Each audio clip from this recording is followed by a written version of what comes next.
So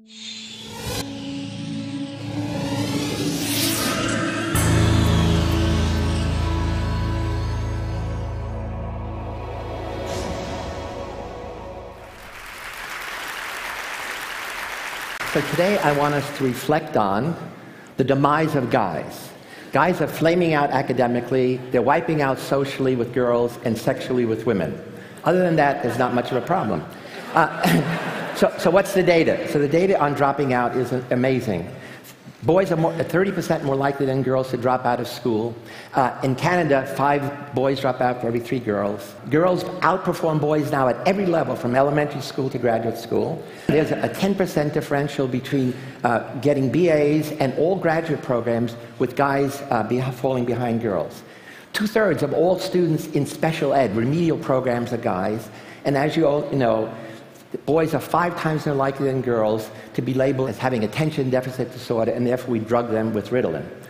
What's the evidence of wiping out? First, it's a new fear of intimacy. Intimacy means physical, emotional connection with somebody else, and especially with somebody of the opposite sex who gives off ambiguous, contradictory, phosphorescent signals.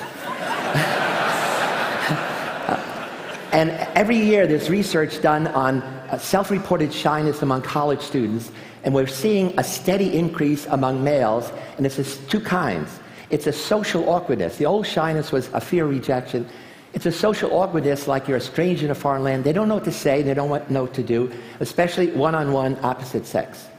They don't know the language of face contact, the nonverbal and verbal set of rules that enable you to comfortably talk to somebody else, listen to somebody else.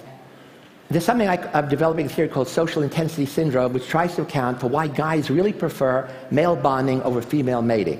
It turns out from earliest childhood, boys and then men prefer the company of guys, physical company. And there's actually a cortical arousal we're looking at, because guys have been with guys in teams, in clubs, in gangs, in fraternities, especially in the military, and then in pubs. And this peaks at Super Bowl Sunday, when guys would rather be in a bar with strangers watching a totally overdressed Aaron Rodgers of the Green Bay Packers, rather than Jennifer Lopez totally naked in their bedroom. The problem is they now prefer asynchronistic internet world to the spontaneous interaction in social relationships. What are the causes? Well, it's an unintended consequence. I think it's excessive internet use in general, excessive video gaming, excessive new access to pornography. The problem is these are arousal addictions. Drug addiction, you simply want more. Arousal addiction, you want different. Drugs, you want more of the same, different. So you need the novelty, you need the arousal, you need to be sustained. And the problem is the industry is supplying it.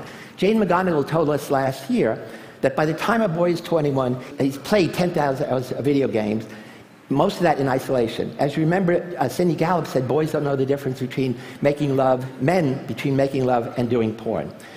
The average boy now watches 50 porn video clips a week. And there's some guy watching 100, obviously. And the porn industry is the fastest growing industry in America, 15 billion annually. For every 400 movies made in Hollywood, there are 11,000 now made porn videos. So the effects very quickly is, it's a new kind of arousal. Boys' brains are being digitally rewired in a totally new way for change, novelty, excitement, and constant arousal. That means they're totally out of sync in traditional classes, which are analog, static, and interactively passive. They're also totally out of sync in romantic relationships, which build gradually and subtly.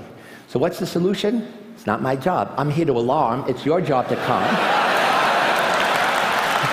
But who should care? The only people who should care about this is parents of boys and girls, educators, gamers, filmmakers, and women who would like a real man who they can talk to, who can dance, who can make love slowly, and contribute to the evolutionary pressures to keep our species above banana slugs. No offense to banana slug owners. Thank you.